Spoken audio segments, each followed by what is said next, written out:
Right now in Australia, the state of Victoria is having their elections until 26 November.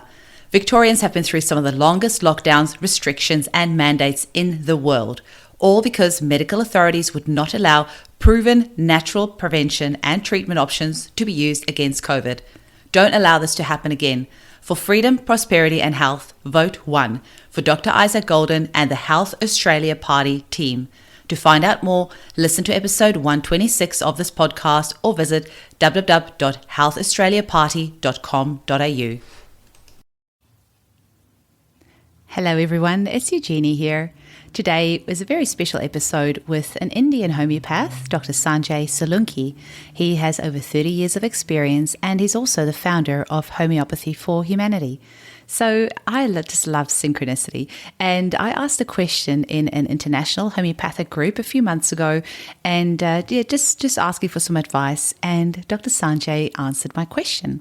And so we private messaged each other after that, and we've been having some Facebook chats back and forth over the past few months, and it's been lovely to get to know him. And when I started this podcast, I said, Sanjay, I have to interview you because the homeopathy scene is so different in India to anywhere else in the world, really. Homeopathy is just like mainstream medicine over there. They have homeopathic hospitals and the doctors are hugely respected, the homeopathic doctors.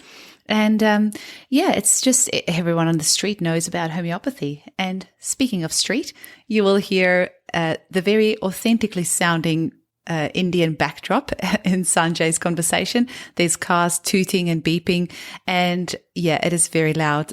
We tried to edit out some of the background noise, but it was very tricky. So my apologies for the sound quality. We did try our best. We hope you enjoy this episode. It's certainly a very different way of looking at homeopathy, and it's lovely to see that homeopathy is so accepted in India, and just hearing about the work that Sanjay has done.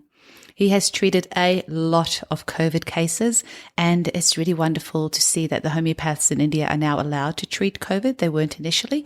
And so it's wonderful that they are now able to get some great results with their clients. And as always, we need to keep an open mind. We need to always try to encourage using natural medicine alongside the pharmaceuticals. And I'm just glad that the Indian government has realized that and allowed the homeopaths to start treating COVID to just alleviate some of that stress on the hospitals. And hopefully we can adopt that over here in Australia and the rest of the world as well. So enjoy this episode, and apologies again for the sound. I'm sure the message will come across though. Thank you. Welcome to the Homeopathy Hangout podcast, where we discuss all things homeopathy from around the world. And now your host, Eugenie Kruger. Hello everyone, and a very warm welcome to Homeopathy Hangout.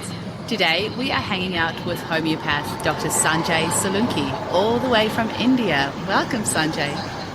Thank you, Eugene.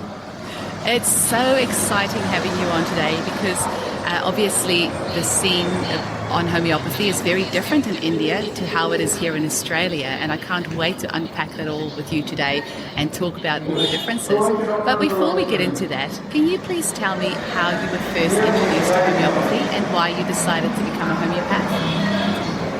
Actually, my becoming homeopath was a little bit strange story. I wanted to be an allopath, and I just failed to reach that point just with a 2% of marks.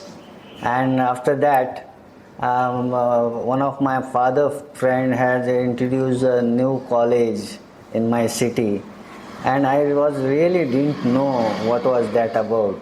And he said, if you are not become allopath, then it's better you go for alternative methods. And I said I just wanted to be a doctor, so I went there.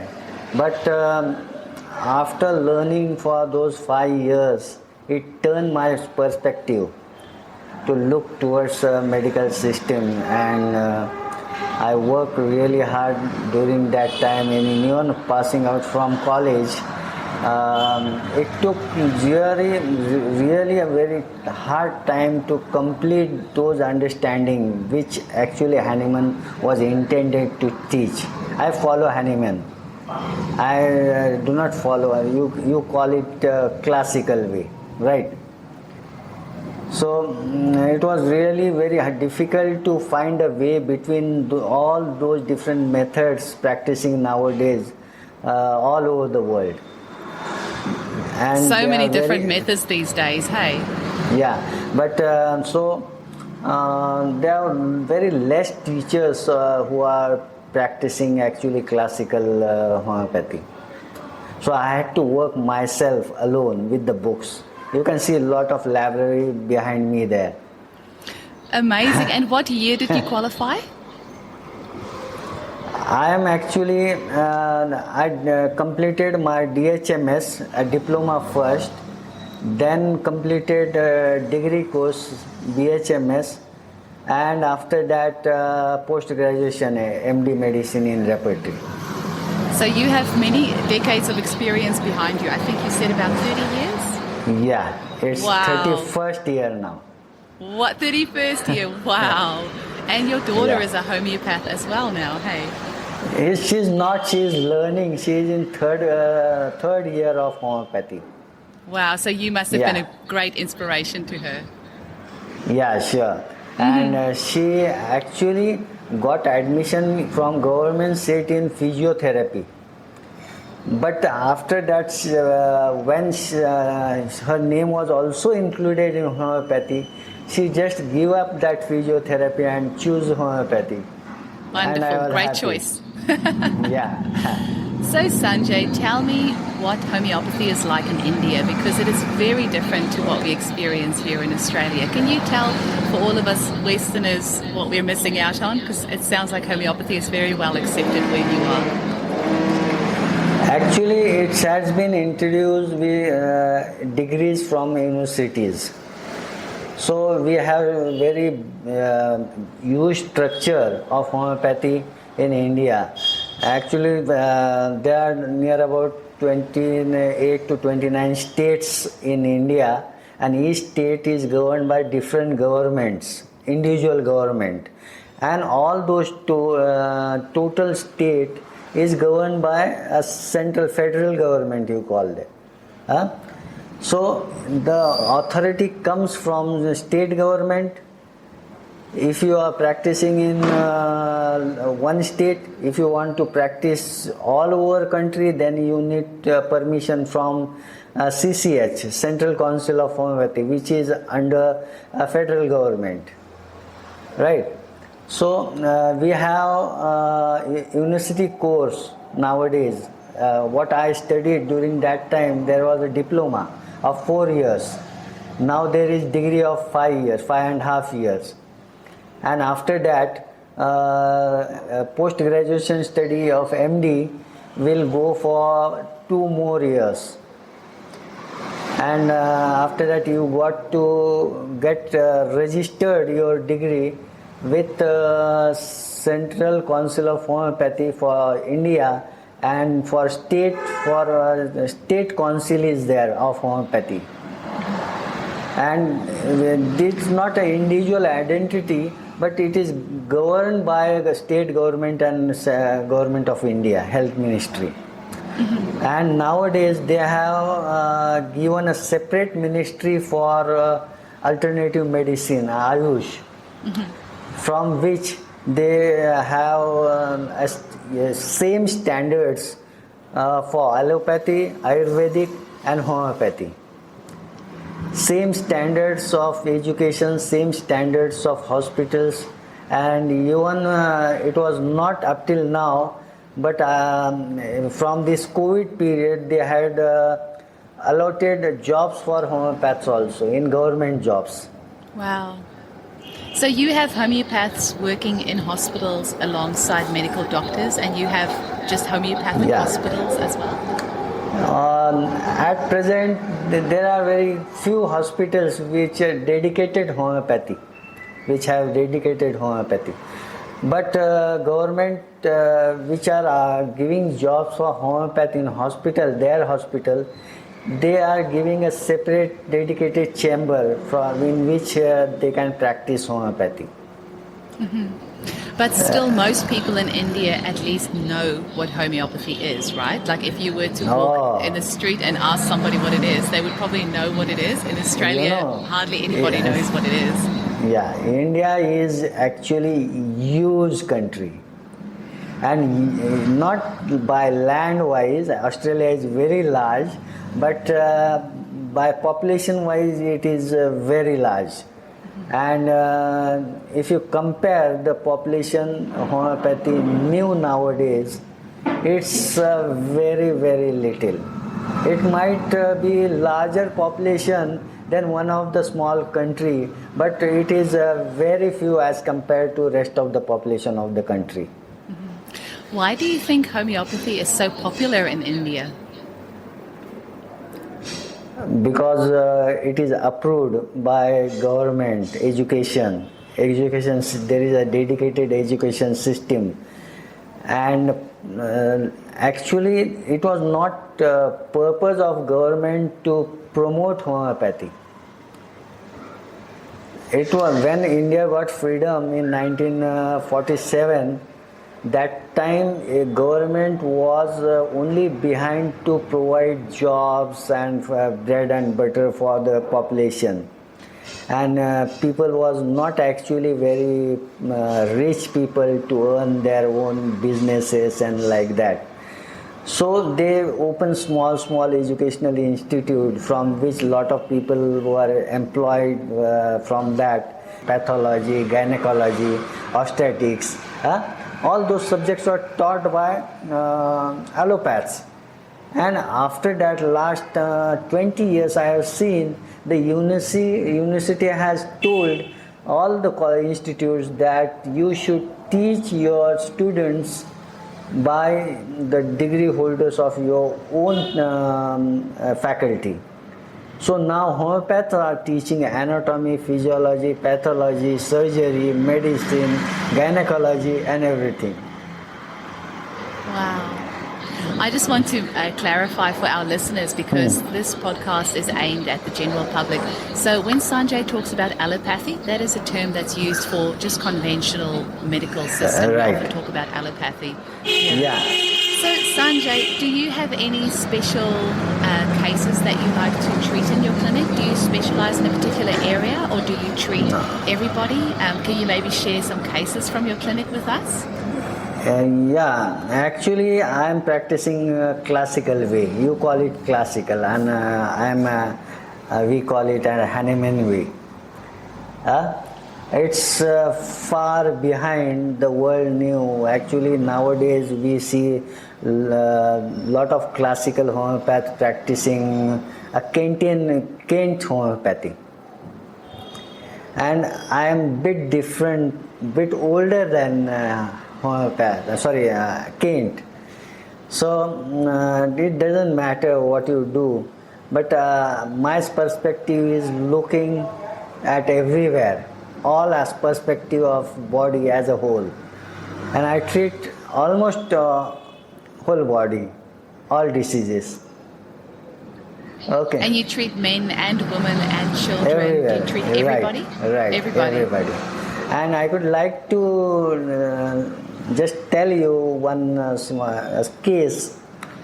It was a case of one baby.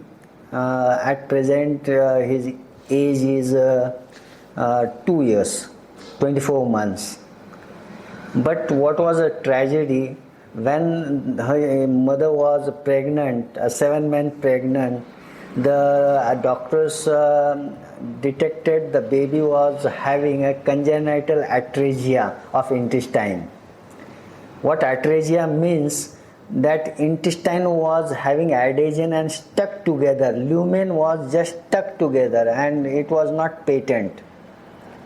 So as baby that time was inside the womb, it was not necessary, because mother's she was breathing and everything, blood was supplied from mother. But after birth, baby has to survive on his own. So they was prepared for cesarean section, but she delivered normally. And very next day the baby was operated, very second day after birth. They operated the baby, and after that operation they kept baby in an incubator. You know that incubator? Yeah.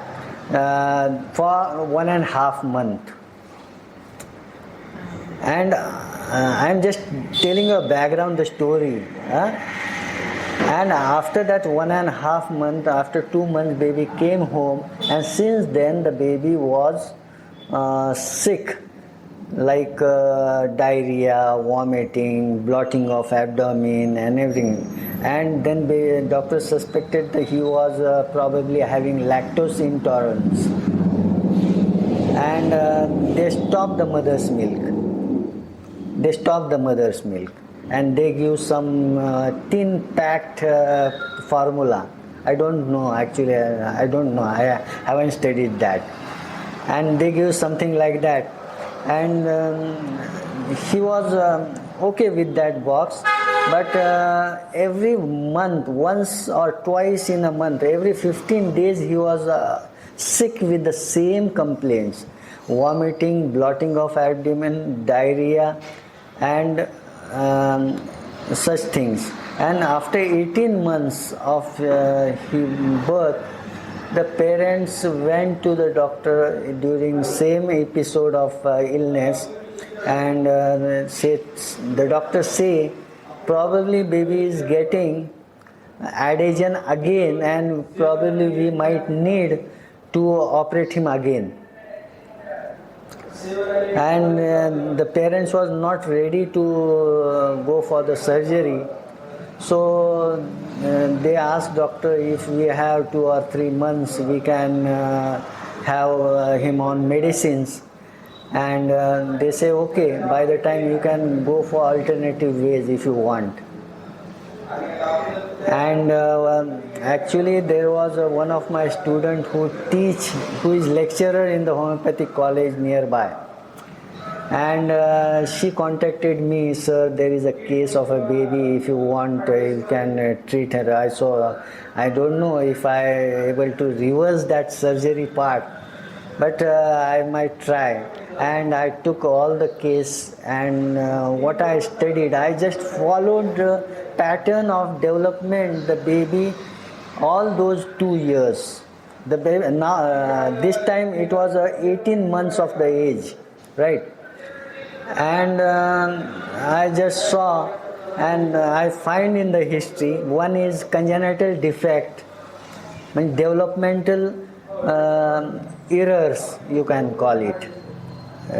Basic word, developmental error, embryological error, right?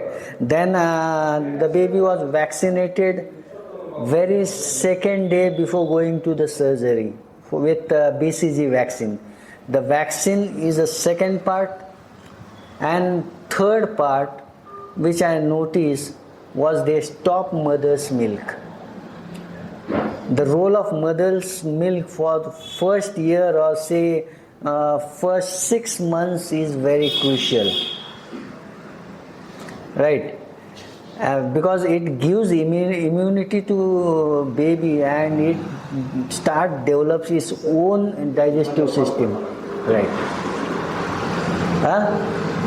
They stop that food, and baby actually lacking his own immunity. The bacterial flora which was in his intestine was destroyed twice in a month by antibiotics. So how can he digest? Not even to talk about the trauma of being separated from their mother for 6 weeks. Yeah, wow. Yeah. And you can look at these all factors, the pattern of development. And what I see, the allopath was suspected the scar at that injured part, surgical operated part of intestine. But I didn't find that, because I saw that mother is feeding the baby, and same food was passing out in the diarrhea undigested. It was going down. It was not just locking inside the stomach and coming absorbed out. So I said it was fine, your intestine is patent, it's working. Yeah, the baby at present is only suffering from indigestion, and that is from his own non-development of own immunity. So what could you think?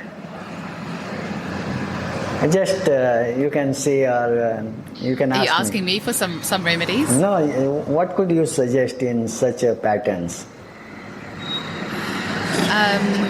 Do you mean remedy-wise, or just what I think would? Yeah, whatever you like to say, you can.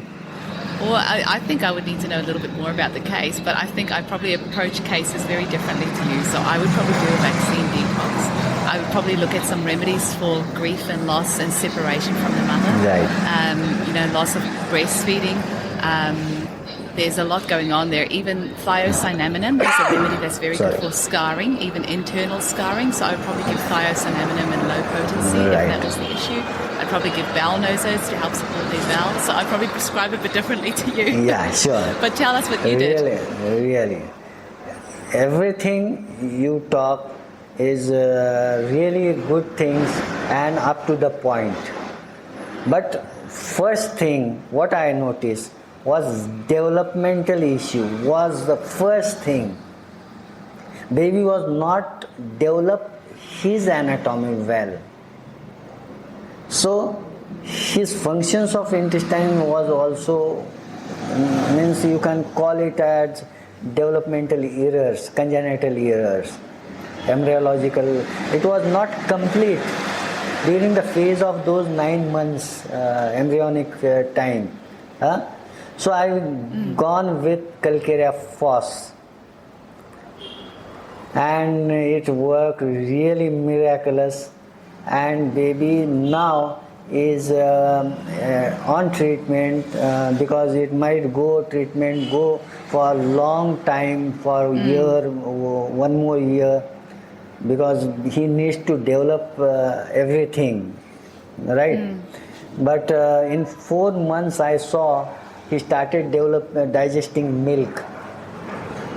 Wow. He started eating small soft biscuits, bread, and we have that dal. You know dal?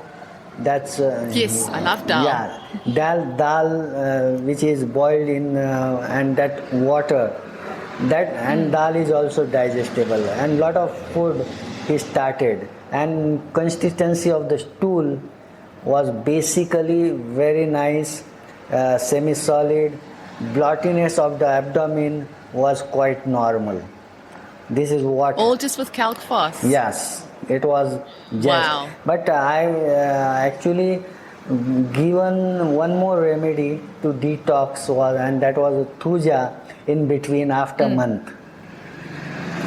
But I began with Calc Phos. Beautiful. Thank you so much for sharing that. I feel like I can sit here and listen to you talk about cases all day because I love hearing what other cases other homeopaths see in their clinic. I'm not really very good to treat the babies, but this was the only 1 or 2 between all those 30 years. And I was really happy with this. Wow, and I bet the parents are so happy as well. Yeah, because it's very traumatic when our children have to go through things like operations. It's very traumatic not just for the child, but for the whole family. And and you saving them all those thousands of dollars of having an operation and all that trauma is brilliant. And look at the time. Very next day after birth, 2nd day after birth. Wow. That's really amazing. We can't even imagine the baby going for operation during that phase. What sort of cases do you like treating? What are your favorite types of cases? Yeah, that's really difficult to answer, but we can say the area where you live have certain patterns of diseases developing, the way of lifestyle, the eating habits, the way people eat, live, they work, whether they are working hard in the farm or whether they go in the gym. Everything depends on this pattern. So we have lot of cases here, like liver diseases, like kidney diseases, renal stone. Then I am during my postgraduate studies, I has thesis on what you call that efficacy of homeopathy in seronegative spondyloarthropathy. Wow, that's a mouthful. Yeah, mouth. Yeah. Seronegative means the arthritis in which in serum studies you don't get anything. And as that was my part, I have seen lot of patients of ankylosing spondylitis, though they are very rare, but I hunted those people around and I studied that very much. So I get rheumatoid arthritis. I work with even heart diseases, but not actually very serious type, but carditis and even some deep lung diseases. And one of the case really I am happy to share was chronic myeloid leukemia. And Wow. And actually she was released from hospital. Doctor said just go home among your people and she might die in 8 days. The family was not about to look at the pain, so they came to me and told doctor, if you can just reduce the pain. We know she is going to die, but we can't see her in the pain. So if you can do anything for her pain, please do it. And I was really blank during that time, but I just saw generalized and just given the remedy on single rubric, and that was generalized lymphadenopathy over body, and it was iodome, you know. Oh. And it was miraculous. Within 7 days the lady came walking herself in the clinic. And I've got goosebumps. and yeah, right. And that she did. Lady survived for next 5 years. Wow. She died, and That's why we do this job. It's so great when you see that, isn't it? Wow. she died, but not due to leukemia, but cardiac failure. But yeah, this was a very different, various type of cases come at clinic here. Now, you also started a organisation called Homeopathy for Humanity. Can you tell us about that and why you started it and what work you do with that? Yeah, I would like to share these things because I am connected with homeopaths all over the world through this organization. Actually, our work is not to propagate homeopathy among the general public, because I know if you work hard, if you work sincere, the people will automatically know what you are doing. So I felt need to wake up those people, layman people. I saw that people homeopath, we have lot of homeopath in India. We are the only country in the whole world where homeopathy is nourished very nicely, and there are lot of ways, methods, people just following their own brain, they following the different teachers, right? And in all those I found that something is missing. Whatever I studied, I noticed that I want to do homeopathy because it is based on those principles, and only because of those principles, homeopathy is homeopathy. Otherwise, you can call it anything, but it's not homeopathy. And when I see the people are ignoring those facts of principle of homeopathy about, you say, drug potentization, understanding the methods of drug potentization, then understanding the concept of understanding disease homeopathically by understanding the concept of chronic disease, right? And one more thing, but not least, individualization. How the disease is limited, though it is widely spread in the population, the patient is individual, different individual. These 3 points are widely ignored in the among the homeopaths. And we just wanted to tell people, do whatever you want, fly however in the skies, but don't lift your feet above the foundation stone. So it was the intention to teach homeopath the basic homeopathy, so you can provide better service to your clients.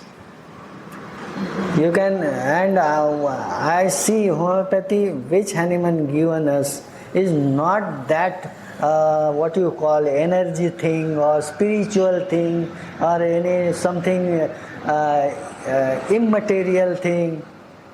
It is very basic, same as modern medicine, but it's just a borderline between that what you call energy and material. It's not breaking the material and going into the energy field. And people think it is something mental. Your mind is also physical.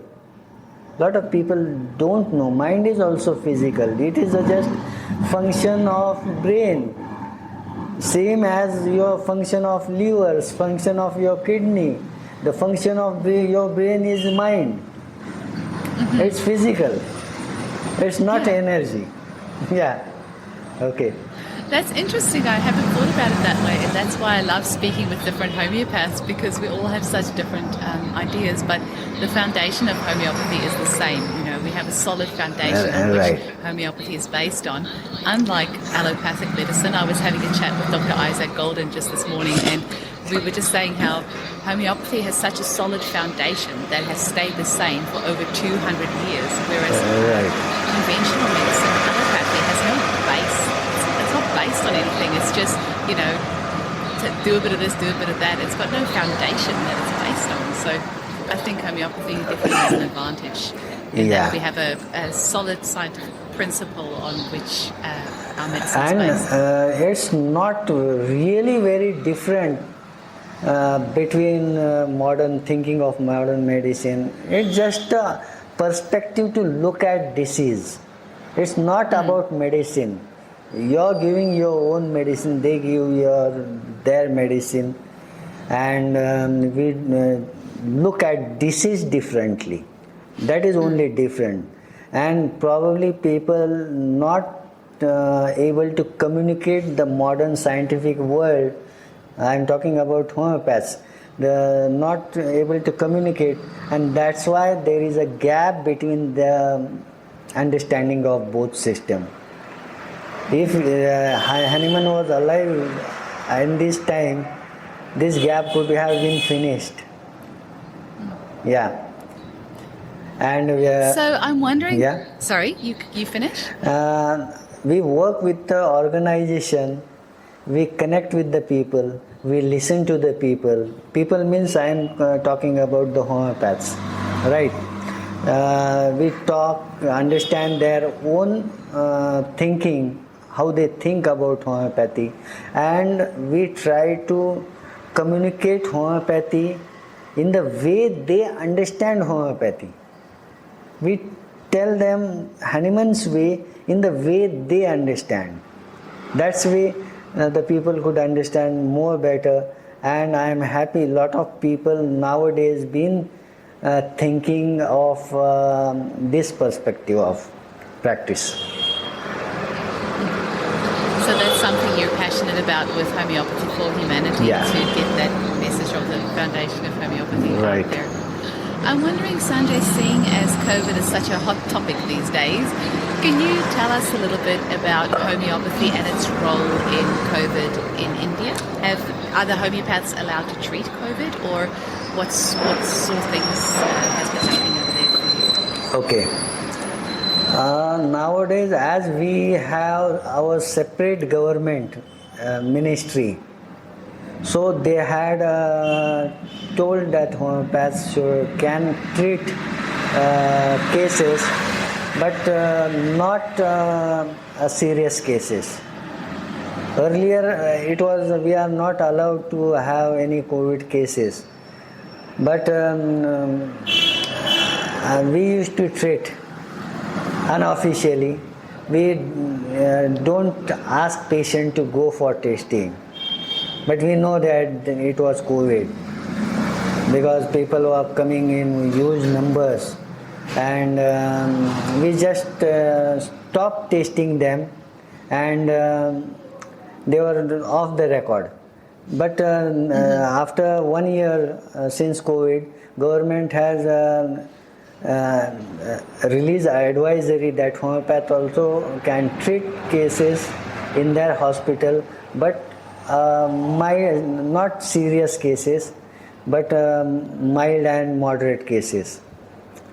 Wow, that's very And interesting. I also saw near about 600 cases in the last 4 months. Yourself? Yeah, 600. Wow. Second wave was really horrible in my state. My state was very extremely hit. Almost 10 to 15,000 cases per day we are having there. And how have you kept yourself strong through all of this? Have you had COVID, or have you managed to keep yourself strong I after don't seeing know. 600 people? I don't know whether I had or I haven't had, but it was just sometime I used to had some sore throat, and I took the medicine and it gone. So I don't know if that was COVID or not.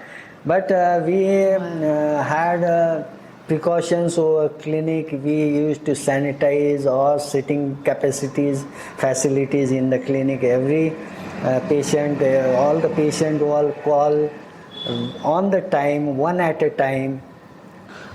But often huge number was infecting, so it was really difficult to manage those numbers. Because look, I am not practicing at the town that you are living, Perth. It is a very big city. My place is a very small one, just 5 kilometers area circumference, but population is almost 200,000. It's small place, but the hospital capacity is 2,000. Government hospital capacity is 2,000, and COVID capacity was increased to 2,000 more. So 4,000 beds capacity we had here, and listen, we are having almost 1,000 cases every day. So it was quite impossible. The whatever capacity you are having, medical capacity, was full for next 3 weeks in just 4 days. And where the other people will go? Yeah, it was really horrible. But somehow we managed. We have seen lot of deaths, and I am happy. None of that we saw with homeopathy. I was just thinking, I hope somebody is keeping a record of all of these cases, because it will be lovely to see, how homeopathy helps, because obviously with the flu pandemic in 1918, the homeopathic hospitals then had a huge success rate. The death rate in homeopathic hospitals was was it less than 2%? And in the allopathic hospitals, it was much more. I don't want to say how much because I can't remember the numbers off the top of my head, but I know off the top of my head. I do remember that homeopathy has had very great success in epidemics over the past 200 years. So it's going to be interesting seeing at the end of this what statistics are out there. Yeah. What work the homeopaths have done. Yeah. And COVID period was really bad. We haven't yet ended the second wave, and we are at the doorstep of third wave, and we don't know how it could be happening, but we need to get prepared, and we need to make awareness for the general public to take care of themselves. And this all time will be go off soon. I pray for God. Mm-hmm. Yeah. So Sanjay, can you tell me before we finish off a little bit about how people can get hold of you if they want to find out more about your work? Have you got a website, or have you got a website for Homeopathy for Humanity, or how can people get hold of you? You can follow me on Facebook. We have Facebook pages. We have Homeopathy for Humanity website, but I think in these 2 years, as we were absolutely busy in this pandemic, it was not updated. So probably in a couple of months after COVID finish, we will look after that website also. So, just for a bit of fun right here at the end, can you tell me your top 3 remedies and why? Oh my God, that's tricky. Huh? That's really tricky. It is tricky. Out of 8,000, I think 8,600 remedies we have now. So, what's your top 3 that you can't live without? Okay. I will just try, but it's not so stone. Huh? I will classify it into the acute remedies. I will go with aconite and belladonna. Mm-hmm. And in minerals, I will go with calcareous and phosphorus. You're cheating now. You're only allowed 3. And yeah. That's why I'm telling you. Whenever I look at this mineral or plant, I love pulsatilla. Pulsatilla, lovely. I love it. Yeah, and a lot of cases I have treated with this of COVID with pulsatilla. Oh, really? Interesting. Yeah, and what common symptom I saw was loss of smell and lot of taste in rest of along with the symptoms. Okay, so another one I like using snake remedies like lachesis and crotalus. I saw an article just this morning that they are now saying that the venom of some or other viper in Brazil is showing to be useful for COVID symptoms. And then I was thinking, well, that's interesting because in homeopathy we have loads of remedies made from snake venom, and a lot of it has to do with clotting and blood and bleeding and those sorts of things. So I thought, interesting. Yeah, Bothras. And interesting what you say about pulsatilla, because I haven't treated anyone with COVID, but I've heard that the symptoms change very frequently with COVID. Right. And pulsatilla obviously is a very changeable remedy. So it's interesting that you say that. I can see how that fits. If you are having a symptom, loss of smell, loss of taste, or altered taste or smell, along with rest of symptom, along with some digestive system, and lot of changeability in all those respiratory, upper respiratory and deep respiratory symptoms.